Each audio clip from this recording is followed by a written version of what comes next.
Olá, professores, sejam bem-vindos à nossa 8ª aula a respeito de nossos estudos sobre a doutrina da Igreja. Espero que vocês estejam bem e estejam preparados para a segunda parte da nossa lição, que trata sobre a liderança da Igreja, tá joia? A gente acredita que é um tema importante porque existem no nosso tempo muitas igrejas com visões diferentes de liderança. O nome de alguns líderes, né, como nós vimos na semana passada, apóstolos, profetas, várias maneiras como as igrejas se organizam, e a gente fica se perguntando até que ponto isso é neotestamentário, ou até que ponto isso é até importante, né, que seja mesmo assim.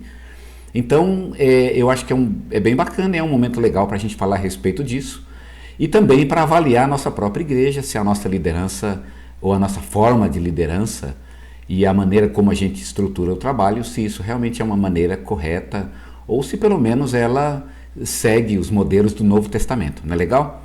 Então vamos lá, vamos estudar a nossa lição, é a segunda parte então dos nossos estudos sobre a liderança da igreja. Vamos lá então? Como eu disse para vocês, essa é a nossa segunda parte da lição. Na semana passada nós estudamos a primeira parte, que foi a liderança na primeira fase da igreja. A gente dividiu a igreja em duas fases, uma primeira fase de expansão, e uma segunda fase de estabelecimento, digamos, né? A igreja ela se preocupou um pouco menos com a expansão e um pouco mais com o estabelecimento dela. No primeiro momento, então, a gente tem a figura de Paulo como muito importante, muito proeminente, e no segundo momento, a figura dos outros apóstolos, né? Com as cartas gerais que foram escritas na segunda etapa, na segunda fase da igreja, portanto, ok?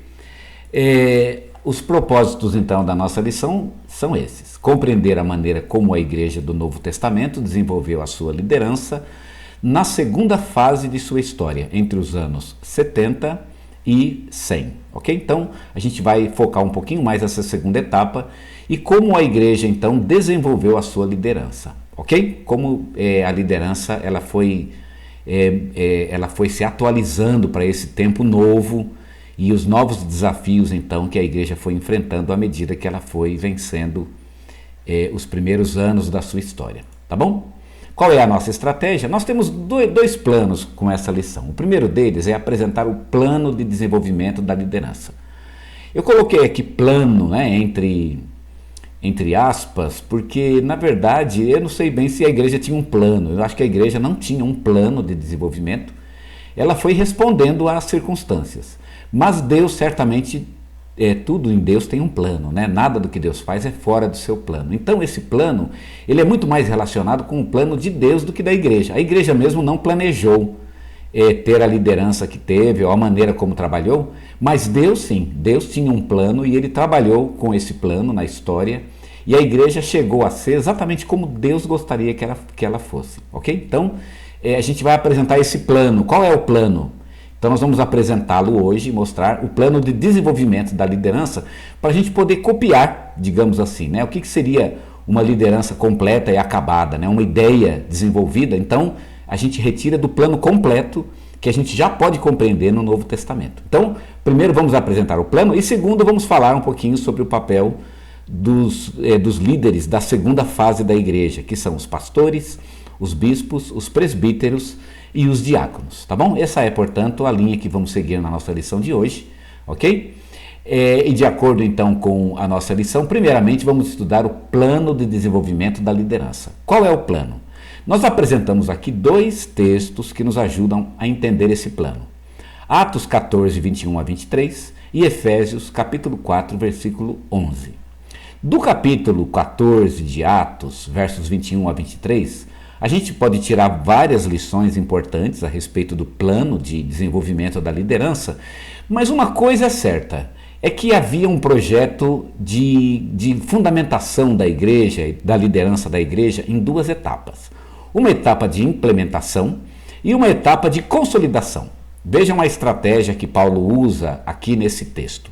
Paulo, ele primeiro passa fundando igrejas e depois ele volta consolidando igrejas. Então o que ele faz na primeira etapa não é a mesma coisa que ele faz na segunda. Na primeira etapa ele se concentra na pregação do evangelho e na segunda ele se concentra na consolidação da igreja, agora portanto na eleição de homens e de mulheres que podem ser então os líderes da igreja, tá certo? Então, a gente vê isso bem em Atos 14. De Efésios capítulo 4, verso 11, então, a gente tira a lição de que os líderes dessa primeira etapa, eles passavam então por um desenvolvimento. O apóstolo e o profeta, eles eram importantes na primeira fase. Os evangelistas também, eles sempre vão ser importantes, não é? E pastores e mestres são mais importantes numa segunda fase. Então a gente tem lá a explicação na lição do que faz cada um. O apóstolo é um fundador de igrejas, não é? É um fundador de igrejas, mas nós já sabemos qual é a sua principal função, que é estabelecer o fundamento da nossa doutrina, tá certo? Todo o Novo Testamento é apostólico, inclusive os evangelhos e as palavras de Jesus, elas são nos contadas pelos apóstolos, tá certo? Ou por pessoas muito próximas a eles. Bem, o fato é que no primeiro momento, ou na primeira fase, que vai ali dos anos 30 até os anos 60, o apóstolo e o profeta são muito importantes, tá? Então eles são figuras proeminentes no primeiro momento. Os evangelistas, pastores e mestres, então eles começam a ganhar mais importância na segunda etapa, tá certo? Por quê? Porque na primeira etapa a igreja está em expansão e não existe ainda um corpo de doutrinas.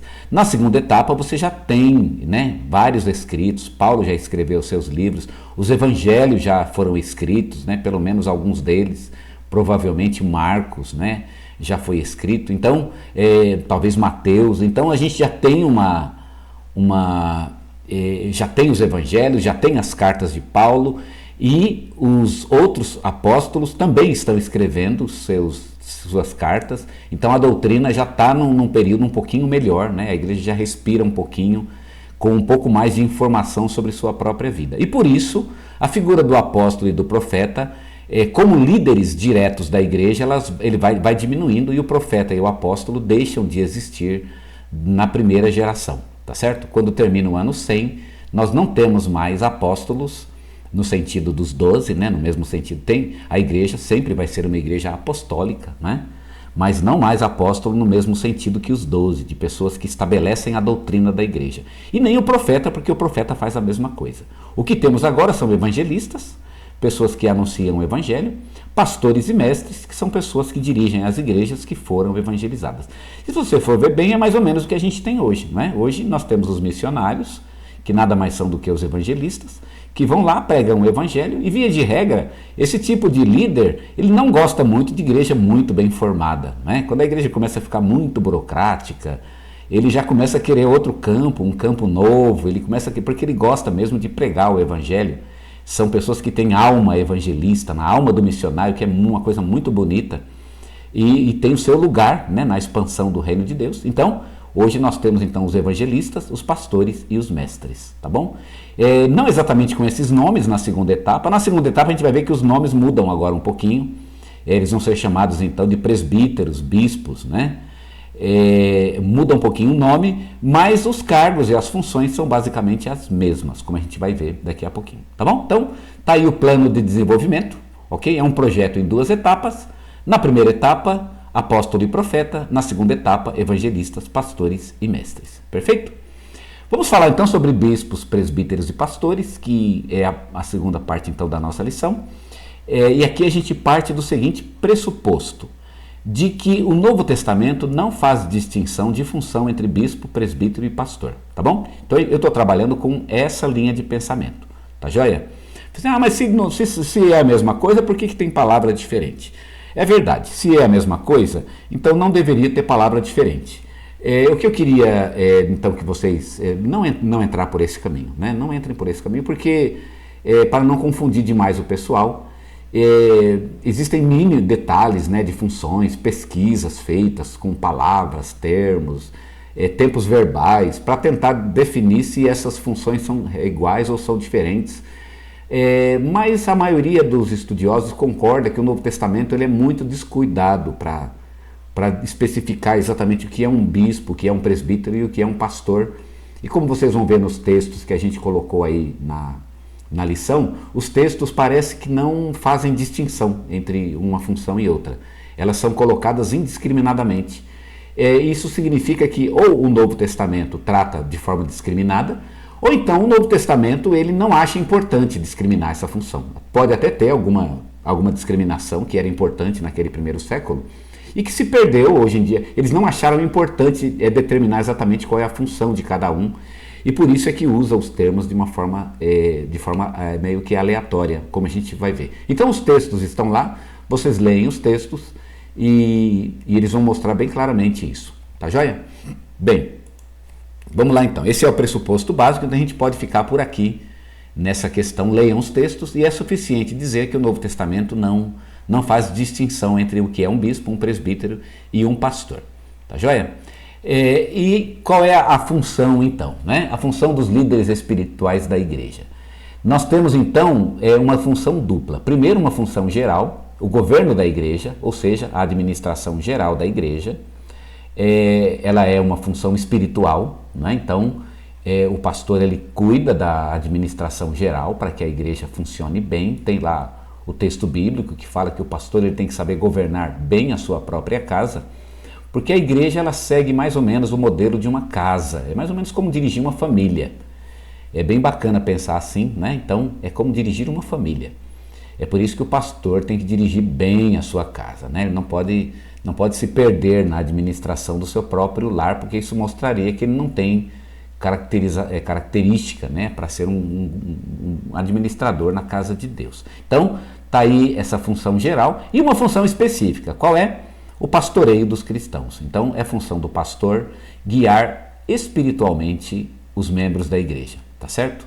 Temos aqui então, eu coloquei aqui o pastor, mas digamos a liderança, né? Essa é a ideia da liderança, não apenas o pastor, mas o conceito de liderança. A liderança tem que estar dividida entre essas duas funções, tá certo? Uma função geral de administração e uma função específica que é espiritual. Em nossa igreja, vocês poderiam até falar isso, seria bem interessante, falar que na nossa igreja isso é dividido, né? Nós temos uma pessoa que cuida mais, temos um grupo, né, que cuida mais da administração geral e um grupo que cuida mais dos ministérios espirituais, digamos, né? Mais especificamente espirituais, tá certo? Que é o pastor e a equipe pastoral, os ministérios, né? E temos também uma liderança administrativa.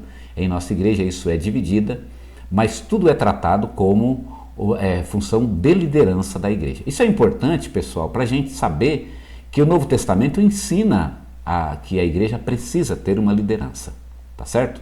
A igreja não pode prescindir de uma liderança, ok? Então é a função dos líderes espirituais. E por fim, a gente vai ter aí a distinção entre pastores e diáconos. O que fazem os pastores e o que fazem os diáconos? Os pastores, então, são líderes supraculturais. O que é supracultural? É aquilo que está além da cultura. Então, como não existe evangelhos diferentes para pessoas diferentes e nem para épocas diferentes, só existe um evangelho para todos. Então, a função dos pastores é expor o evangelho, proclamar a palavra de Deus e falar desse evangelho que é único e que não depende da cultura, tá certo? Todo mundo é salvo do mesmo jeito. Os mandamentos do Evangelho, as promessas do Evangelho não dependem da cultura. Então essa é a função do pastor, é aquilo que não depende da cultura, tá certo? Então, por exemplo, Deus ama todas as pessoas e cuida de todas as pessoas. Então isso é Evangelho, não é cultural. Agora, o que é um diácono? Um diácono é um líder escolhido de acordo com a necessidade da cultura. É quando o Evangelho tem que ser aplicado a uma necessidade específica. Então, quando o evangelho tem que atender a uma necessidade cultural ou a um problema específico, então o diácono ele é a figura para fazer isso no Novo Testamento. E como funciona? Por exemplo, nós falamos, Deus ama e cuida de todas as pessoas. Mas vamos dizer que numa igreja tem uma pessoa que está passando por uma grande necessidade, por exemplo, passando fome. E aí como fica? Deus cuida de todos, só que essa pessoa está passando fome. Como é isso? Então, a função do diácono é aplicar o evangelho para aquela situação específica, ok? Ou uma comunidade que é muito carente. Há várias aplicações, né? Coisas que são específicas. Às vezes uma igreja, por exemplo, a igreja que funciona dentro da USP, né? Quando eu estudei lá na USP, às vezes eu ia lá na reunião deles e é interessante, né? a maneira como as necessidades, quais são as necessidades dos alunos da USP. Então, o serviço é diferente de um serviço em uma outra comunidade como a nossa, por exemplo, que fica aqui no centro de uma cidade. São pessoas diferentes com necessidades diferentes, e para isso a igreja se organiza de maneiras diferentes. Então é bem bacana pensar que o diácono ele vem a atender essa necessidade cultural, e o pastor ele cuida mais das necessidades supraculturais, ou seja, das necessidades mais gerais, aquelas que todos têm, né? O pecado é o maior problema e é o único grande problema da humanidade, e a salvação de Jesus Cristo é o grande remédio, e é disso que trata o ministério então da igreja, e mais especificamente o ministério dos pastores, tá bom? Então é bem fácil, né? Eu acho que vocês vão pegar muito bem a lição e vai ser bem gostoso. No final eu até coloquei lá uma notinha que eu achei importante sobre o sacerdócio de todos os crentes, né? Significa que os pastores na igreja protestante eles não têm o mesmo status, por exemplo, da igreja católica, de que o pastor ele seria uma pessoa de uma categoria especial, né? O padre, por exemplo. A igreja protestante ela não pensa que o pastor é uma categoria especial de crente, e ele nem faz também a intermediação como a igreja católica pensa, de que a igreja é uma intermediária e, portanto, o padre é um intermediário entre o povo e Deus. Não existe intermediário entre o povo e Deus. Entre o povo e Deus, o intermediário é Jesus Cristo. Então, todas as pessoas podem ter acesso imediato a Deus e não precisa de uma categoria de líderes para encaminhar esse povo até a presença de Deus.